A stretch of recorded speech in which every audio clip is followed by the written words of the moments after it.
Ya está lista la propuesta definitiva de nueva Constitución de Chile que será sometida a plebiscito el próximo 17 de diciembre.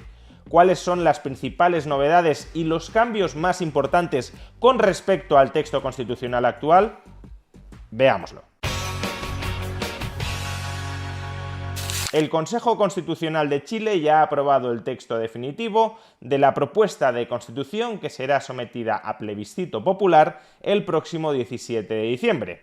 Recordemos que dentro de este Consejo Constitucional cuentan con amplia mayoría los partidos que podríamos calificar de derechas, o al menos desde el centro derecha a la derecha. La principal fuerza política con representación dentro de este Consejo Constitucional es el Partido Republicano de José Antonio Kast, un partido que originalmente se oponía a todo este proceso constituyente y que consideraba, con bastante razón, absolutamente innecesario modificar la Constitución que actualmente está vigente en Chile. Desde un principio, el Partido Republicano denunció que este proceso constituyente, ya iniciado en 2019, es decir, hace ya 4 años, solo generaría incertidumbre e inestabilidad institucional y, en el mejor de los casos, contribuiría a incrementar la capacidad de intromisión del Estado chileno sobre la sociedad y sobre la economía particular de los ciudadanos de Chile. Finalmente, sin embargo, el Partido Republicano ha decidido participar en este proceso constituyente para intentar minimizar los daños potenciales. Y de esta manera se ha alumbrado el texto definitivo de la nueva Constitución, donde el Partido Republicano, de la mano del centro derecha chileno, ha tenido mucho que decir. Tan es así que ahora mismo los partidos de izquierdas en Chile se están planteando seriamente pedir el voto en contra de esta nueva Constitución en el plebiscito que se celebrará en diciembre. Atención a esto. Si en el plebiscito de diciembre triunfa el rechazo, entonces la actual Constitución de Chile seguirá vigente. Y la actual Constitución de Chile es la que los partidos de izquierdas califican de la Constitución de Pinochet. Un calificativo incorrecto porque en 2005 sufrió una muy profunda reforma de la mano del socialdemócrata Ricardo Lagos, hasta el punto de que se puede considerar una nueva Constitución desde el año 2005. Pero da igual, para los partidos de izquierdas de Chile, la actual Constitución es la Constitución de Pinochet. Y aún así, se están planteando defender el rechazo frente a esta propuesta de nueva Constitución.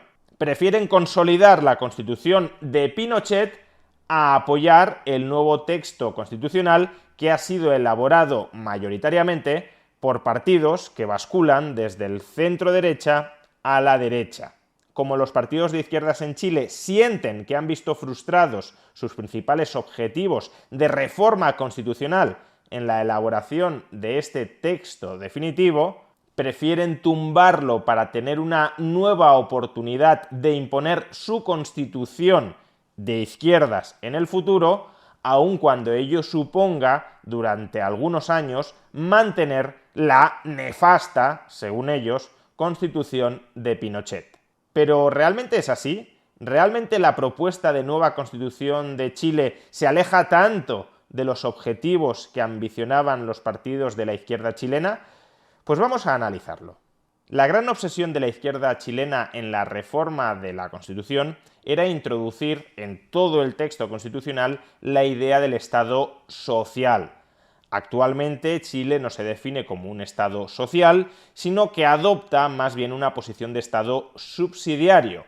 La sociedad civil y el mercado se encargan de todo y el Estado únicamente interviene allí donde la sociedad civil y el mercado no llegan. Así, en el artículo 1 de la actual Constitución chilena podemos leer: las personas nacen libres e iguales en dignidad y derechos, la familia es el núcleo fundamental de la sociedad, el Estado reconoce y ampara a los grupos intermedios a través de los cuales se organiza y estructura la sociedad y les garantiza la adecuada autonomía para cumplir sus propios fines específicos. El Estado está al servicio de la persona humana y su finalidad es promover el bien común, para lo cual debe contribuir a crear las condiciones sociales que permitan a todos y a cada uno de los integrantes de la comunidad nacional su mayor realización espiritual y material posible, con pleno respeto a los derechos y garantías que esta Constitución establece.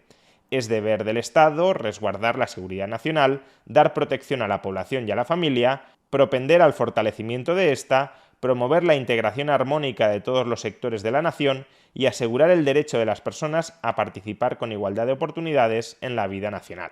Es decir, que en la actual Constitución chilena el Estado se configura como una institución subordinada, subsidiaria, a esos grupos intermedios, el individuo y la familia, que estructuran la sociedad. Y por tanto, su misión principal es proteger al individuo y a la familia y, en todo caso, intervenir para que los individuos y las familias alcancen fines que quieren alcanzar, pero que por ellos solos no pueden alcanzar. Es decir, la idea pura de Estado subsidiario. En la práctica, desde luego, no es así. El Estado chileno hoy no se comporta como un Estado puramente subsidiario. Es un Estado que interviene muchísimo más de lo que debería intervenir un Estado subsidiario.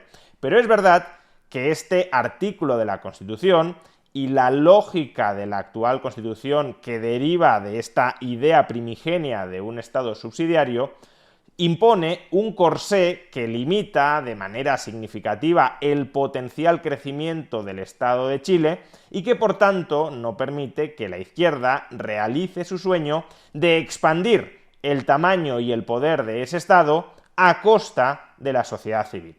Y por eso la izquierda chilena quería incluir la idea nuclear de Estado social en todo el texto constitucional, para así transformar una Constitución que restringía, que limitaba el crecimiento potencial del Estado, en una nueva Constitución que habilita, invita, empuja, incentiva, incluso obliga a que el Estado crezca muchísimo más.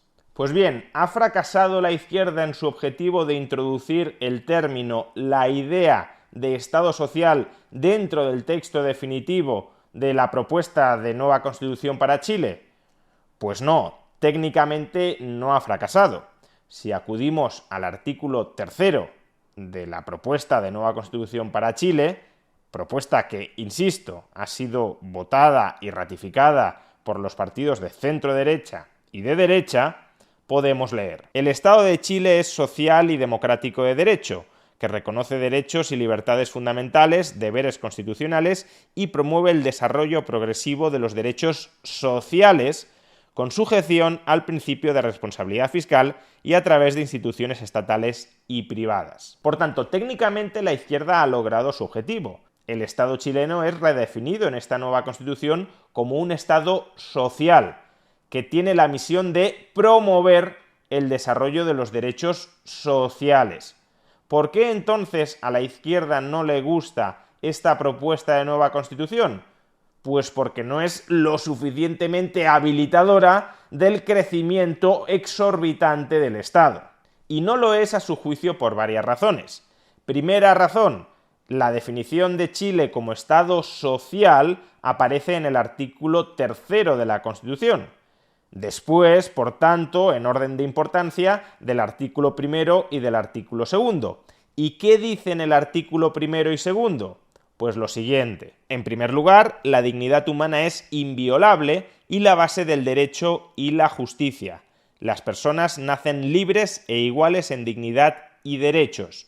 Su respeto y garantía es el primer deber de la comunidad política y de su forma jurídica de organización. ¿De aquí que no le gusta a la izquierda? Pues la idea de que las personas nacen libres y, sobre todo, que la protección de la libertad de las personas es el primer deber del Estado. Para la izquierda, el primer deber de la comunidad política ha de ser o luchar contra la desigualdad o cambiar las condiciones materiales de esa sociedad para que los individuos puedan desarrollarse plenamente, aun cuando ello suponga atentar contra la libertad individual de muchísimos individuos.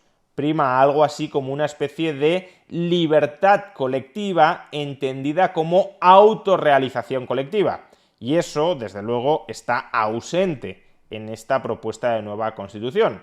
En esta propuesta de nueva Constitución se salvaguarda, en primer lugar, la libertad de cada persona. Y, por tanto, la libertad de cada persona constituye un freno a los objetivos transformadores de la sociedad por parte del poder político. Y acto seguido podemos leer en la Constitución: segundo, la familia es el núcleo fundamental de la sociedad. Es deber del Estado y la sociedad dar protección a las familias y propender a su fortalecimiento. Es decir, que el Estado tampoco está legitimado para atacar la familia en su intento de transformación de la sociedad. La familia es un cuerpo intermedio que tiene prioridad sobre la intervención transformadora de la sociedad por parte del Estado. Por tanto, aunque se define a Chile como Estado social, ese Estado social queda subordinado a la defensa, a la protección, al respeto de la libertad individual y de la institución familiar. Pero es que además, si volvemos a leer el artículo 3 en el que se define a Chile como Estado social, veremos que la coletilla de ese artículo también difumina mucho las competencias intervencionistas del Estado. Y así leemos: el Estado social promueve el desarrollo progresivo de los derechos sociales con sujeción al principio de responsabilidad fiscal, es decir, nada de pagar ese desarrollo de los derechos sociales con cargo al endeudamiento público insostenible, y en segundo lugar, y a través de instituciones estatales y privadas. Es decir, que para el desarrollo de los derechos sociales no es necesario que el Estado actúe como proveedor de aquellos servicios que se consideran necesarios para desarrollar esos derechos sociales. Podrán ser las familias, las empresas, los individuos, el sector privado, la sociedad civil, los que desarrollen los derechos sociales, proveyendo aquellas herramientas, aquellos medios materiales que son necesarios para el ejercicio positivo de esos derechos sociales. Dicho de otra manera, que la Constitución denomine a Chile como un Estado social no significa que la educación deba ser estatal, que la sanidad deba ser estatal y que las pensiones deban ser estatales. Chile puede ser un Estado social que promueve el desarrollo de los derechos sociales, aun cuando la educación o parte de la educación sea privada, la sanidad o parte de la sanidad sea privada y las pensiones sean privadas. Y esto de hecho aparece explicitado en los diversos preceptos constitucionales que desarrollan el derecho a la salud, el derecho a la educación y el derecho a las pensiones. Así, por ejemplo, artículo 22. El derecho a la protección de la salud integral. Epígrafe A. El Estado protege el libre, universal, igualitario y oportuno acceso a las acciones de promoción, prevención, protección, recuperación y cuidado de la salud y de rehabilitación de la persona en todas las etapas de la vida. Asimismo, le corresponderá, en virtud de su función de rectoría, la coordinación y control de dichas acciones, considerando las determinantes sociales y ambientales de la salud de conformidad con la ley.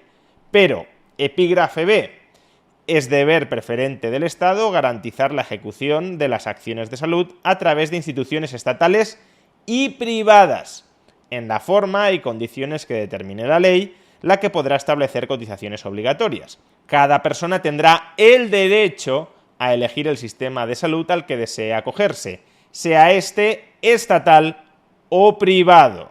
Y a su vez, epígrafe C, la ley establecerá un plan de salud universal, sin discriminación por edad, sexo o preexistencia médica, el cual será ofrecido por instituciones estatales y privadas. Cuidado, démonos cuenta de que en este articulado el Estado tiene una enorme capacidad de intervención sobre la sociedad, pero como se salvaguarda el derecho de los chilenos a escoger sanidad privada, centros privados a través de los cuales recibir sanidad, entonces la izquierda lo considera un fracaso, porque lo que querría la izquierda es que la Constitución no se metiera en esto, para que así, cuando la izquierda tenga mayoría política, pueda simplemente a través de la ley cargarse todo el sistema sanitario privado.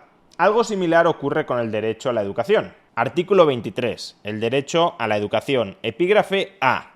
La educación tiene por objeto el pleno desarrollo de la persona en las distintas etapas de su vida en el contexto de una sociedad libre y democrática y debe fortalecer el respeto por los derechos y las libertades fundamentales. Epígrafe B.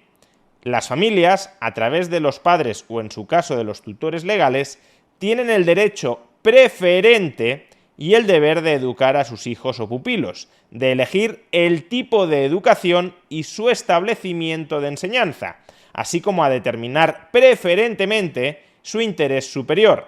Corresponderá al Estado otorgar especial protección al ejercicio de este derecho. Es decir, que el Estado ha de velar, ha de proteger la libertad de elección de las familias por la educación. No ha de ser el Estado el que elija la educación que han de recibir los niños. Ese derecho, ese ejercicio de la tutela, le corresponde a las familias. Epígrafe C. El Estado tiene el deber ineludible de fortalecer la educación en todos sus niveles y fomentar su mejoramiento continuo, ejerciendo labores de promoción, regulación y supervigilancia. Epígrafe D. Es deber del Estado promover la educación parvularia, para lo que financiará y coordinará un sistema gratuito a partir del nivel sala-cuna menor, destinado a asegurar el acceso a este y a sus niveles superiores. El segundo nivel de transición es obligatorio, siendo requisito para el ingreso a la educación básica. Epígrafe E. La educación básica y la educación media son obligatorias, debiendo el Estado financiar y coordinar un sistema gratuito con tal objeto, destinado a asegurar el acceso a ellas de toda la población, garantizando el financiamiento por estudiante en establecimientos estatales y privados. En el caso de la educación media, la obligatoriedad se extenderá hasta cumplir los 21 años de edad. Epígrafe F. Se asignarán recursos públicos a instituciones estatales y privadas según criterios de razonabilidad, calidad y no discriminación arbitraria. En ningún caso dicha asignación podrá condicionar la libertad de enseñanza. Epígrafe J. El Estado proveerá educación pública, pluralista y de calidad a través de establecimientos propios en todos los niveles. El Estado garantizará el financiamiento de sus establecimientos de educación parvularia, básica y media. En cualquier caso, la ley podrá entregar financiamiento a sus instituciones de educación superior. De nuevo, démonos cuenta de que esta propuesta de nueva Constitución sigue concediendo al Estado un enorme poder de intervención en materia de educación. El Estado puede tener su red de centros públicos, de centros estatales, desde el nivel de parvulario al nivel universitario. No solo eso, el Estado tiene que asegurar la gratuidad de la educación, sea pública o sea privada, en todos los niveles educativos hasta el universitario no incluido, aunque la Constitución habilita a que el Estado financie las universidades públicas como en ese momento, en función de las mayorías políticas existentes, el Estado considere oportuno financiarlas. Y nada de todo esto le vale a la izquierda. ¿Por qué? Pues porque sigue existiendo educación privada garantizada a la que puedan acogerse las familias y se les otorga a las familias el derecho preferente a escoger la educación de sus hijos. Lo que querría de nuevo la izquierda es que esto no aparezca en la Constitución, esto se diluya en la Constitución y, por tanto, llegado el momento de una mayoría política suficiente de izquierdas, poder cargarse la educación privada o marginarla a una mínima e irrelevante expresión, de tal manera que todos los niños, o prácticamente todos los niños, pasen por centros controlados, manejados, dirigidos, planificados por el Estado. Y de nuevo, esta misma pauta constitucional, la habilitación de un amplio margen de intervención política, pero dentro de un marco jurídico que salvaguarda la libertad de elección de opciones privadas, esta misma pauta la podemos observar con respecto a las pensiones. Artículo 28. El derecho a la seguridad social. Epígrafe A. El Estado garantiza el acceso a prestaciones básicas y uniformes, establecidas por la ley, sea que se otorguen a través de instituciones públicas o privadas, resguardando a las personas de las contingencias de vejez, discapacidad, muerte, enfermedad, embarazo, maternidad, paternidad, cesantía, accidentes y enfermedades laborales, sin perjuicio del establecimiento de otras contingencias o circunstancias fijadas en la ley. La ley podrá establecer cotizaciones obligatorias. Epígrafe B. Cada persona tendrá propiedad sobre sus cotizaciones previsionales para la vejez y los ahorros generados por estas, y tendrá el derecho a elegir libremente la institución estatal o privada que los administre e invierta. En ningún caso podrán ser expropiados o apropiados por el Estado a través de mecanismo alguno. Es decir, que el Estado de nuevo podrá establecer cotizaciones sociales de carácter obligatorio para que los individuos se protejan frente a determinadas contingencias que les pueden afectar o que les van a afectar en el futuro, por ejemplo, la vejez o por ejemplo un accidente laboral. Sin embargo, primero, los chilenos seguirán siendo propietarios del ahorro generado a través de esas cotizaciones sociales y segundo, esas cotizaciones sociales podrán ser administradas por organizaciones privadas. No es que se prohíba la existencia de organizaciones públicas, estatales, que administren ese ahorro, es que simplemente posibilita que existan también organizaciones privadas que escojan los chilenos con preferencia a las públicas. Y además, y para rematar, se prohíbe que el Estado chileno expropie, de alguna manera, el ahorro acumulado, administrado a través de organizaciones privadas. Por supuesto, esto la izquierda no lo tolera. La izquierda lo que siempre ha dicho es que quiere acabar con el modelo de las AFPs, de las administradoras de fondos de pensiones. La izquierda lo que quiere es que todo el ahorro previsional de los chilenos sea controlado, administrado y distribuido por los políticos, de facto privando a los chilenos de su propiedad sobre esos ahorros. Sería una propiedad meramente nominal que no material, porque en realidad el propietario del ahorro previsional de los chilenos pasaría a ser el Estado. Y como esta Constitución no permite esto, como esta Constitución pone un dique de contención a la expropiación del ahorro previsional de los chilenos, a la izquierda tampoco le gusta esta Constitución y esta parte del articulado de la propuesta constitucional.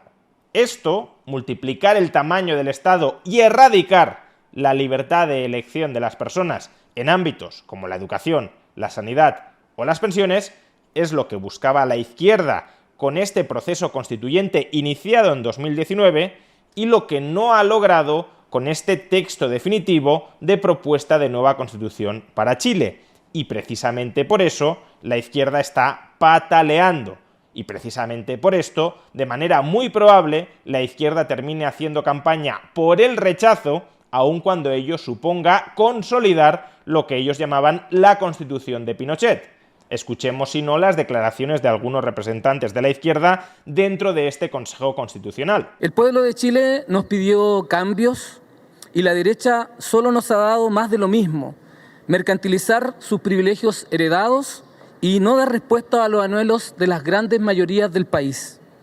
Esta Constitución es mala porque no mejorará la vida de los más pobres, ni pondrán fin a los abusos de los más poderosos. Al contrario, los profundizará. La historia de Chile no perdonará a quienes desperdiciaron la oportunidad de crear un Chile mejor.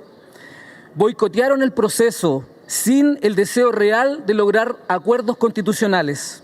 Hoy podemos ver que el texto no cierra la cuestión constitucional, porque no logra un acuerdo social amplio y transversal, porque nos imponen a través de su maquinaria solo una visión de sociedad. El texto que finalmente se ha escrito es un texto que contiene dos peligros para la República, para nuestro querido país. Uno es que este texto ha sido escrito por los privilegiados de siempre, para los privilegiados de siempre, despojando al Estado de toda capacidad de atender las necesidades de nuestra gente. Por esa razón, yo quiero invitar a nuestra ciudadanía a que conozca el texto y entienda que aquí se está poniendo en riesgo, a través de este texto, la estabilidad democrática de nuestro país.